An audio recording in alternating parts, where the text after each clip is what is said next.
আসসালামু আলাইকুম। ১৬ নম্বর সমস্যা। ১৬ নম্বরে কি বলছে? tan a by sec a plus 1 minus sec a minus 1 by tan a এটি সমান 0 প্রমাণ করতে হবে। চলেন শুরু করি। বাম পক্ষ আমাদের যা দেওয়া আছে লিখে নিলাম।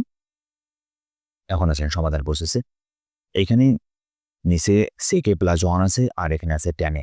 তো লসাগু করব। লসাগু হবে tan a into sec a plus 1। ওকে? এখন কি করব? এই sec a দ্বারা sec a প্লাস 1 দ্বারা এই পুরাটাকে ভাগ করব। তাহলে ভাগ করলে sec a প্লাস 1 আর sec a প্লাস 1 কাটা যাবে, থাকবে শুধু tan a।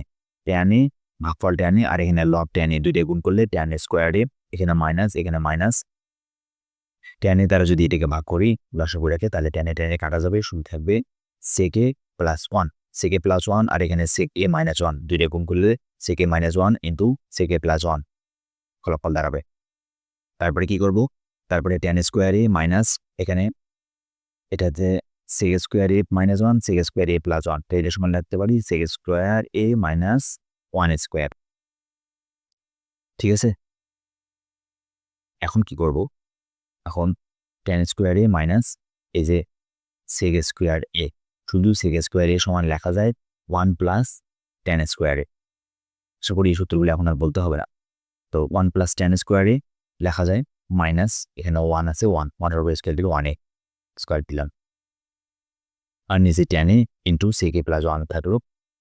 ওকে, তাহলে tan স্কয়ার a মাইনাস, দেখেন এখানে এই মাইনাসটা যদি আমি এই লাইনটা আসলে আমরা লিখিনি, লেখাটা দরকার। দেখেন এখানে এরকম হয়েছে tan স্কয়ার a মাইনাস 1, ব্যাটাটা তুলে দিলাম, তাহলে কি শ্রেণীগুলো পরিবর্তন হবে। এখানে প্লাস চিহ্নে মাইনাস থাকে, মাইনাস tan স্কয়ার, তারপরে এখানে মাইনাস আছে, মাইনাসে কি হবে? প্লাস 1 হবে। আর নিচে যা ছিল তাই থাকবে। দেখেন এখানে plus tan square minus tan square কাটা, আর এখানে মাইনাস 1 কাটা।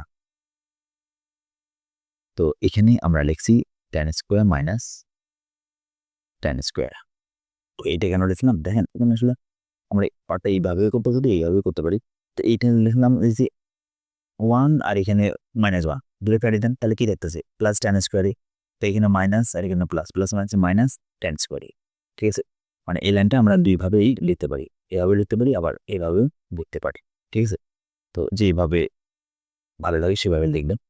তারপরে কি tan, এখানে আছে sec a প্লাস 1, তাহলে এখানে tan স্কয়ার, এখানে tan স্কয়ার, মানে এখানে আছে প্লাস আর এটা আছে মাইনাস, তাহলে প্লাস মাইনাসে কাটা, তাহলে 0, তাহলে 0 by tan a by tan into sec a plus 1, তাহলে এটা ইজ ইকুয়াল টু 0, এটা ইজ ইকুয়াল টু ডান পক্ষ। ঠিক আছে?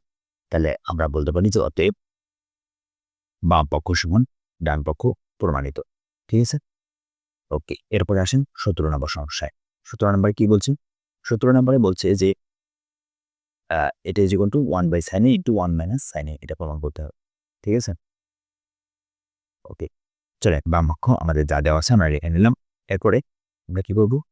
tan সমান লেখা যায় sin theta by cos theta, সেটা লিখে নিলাম, প্লাস sec সমান লেখা যায় 1 বাই cos থিটা, তার উপরে স্কয়ার দিলাম। ঠিক আছে? তারপরে লসাগু করে cos থিটা লসাগু করলে cos থিটাই হবে।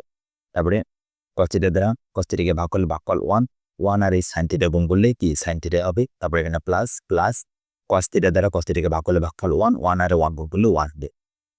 ঠিক আছে? তো এরপরে এই লাইনে আমরা কি করছি? আমরা এই sin প্লাস 1 ছিল, তো এটাকে লিখছি 1 প্লাস sin থিটা, তারপরে স্কয়ার। ঠিক আছে? নিচে আছে cos স্কয়ারে, মানে এই স্কয়ারটাকে ভাগ করে দিছি। এখানে তো পুরোটা একসাথে লেখা ছিল, এবার এটার উপরে একবার দিছি, এটার উপরে একবার ভাগ করে দিচ্ছি।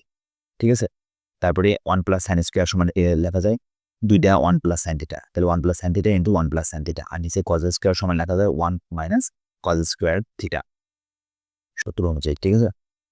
তো আমরা তাই লিখলাম। তারপরে কি লিখলাম? 1 plus sin theta, 1 plus sin theta, আর নিচে আছে যে 1 plus sin theta into 1 minus sin theta, মানে এটার উপরে স্কয়ার দেন, তাহলে কি দাঁড়াচ্ছে? 1 এর a square minus b square, তাহলে a মাইনাস b স্কয়ার সমান কি লেখা যায়? a plus b into a minus b, তো ওইটাই আমরা প্রয়োগ করছি, 1 plus sin theta into 1 minus sin theta. এখন দেখেন এখানে যে 1 প্লাস sin থিটা, এখানে 1 প্লাস sin থিটা কাটা যায়, কাটা গেলে আর কি থাকবে? কেটে দিবেন আপনারা, 1 plus sin theta by 1 minus sin theta. ঠিক আছে? তো তাহলে এটা হচ্ছে আমাদের ডান পক্ষ। তাহলে আমাদের বাম পক্ষ সমান ডান পক্ষ প্রমাণিত হইল। তাহলে আমরা বলতে পারি যে অতএব আমাদের বাম পক্ষ সমান ডান পক্ষ প্রমাণিত। ঠিক আছে, এই হচ্ছে আমাদের প্রদত্ত সমস্যা দুটির সমাধান।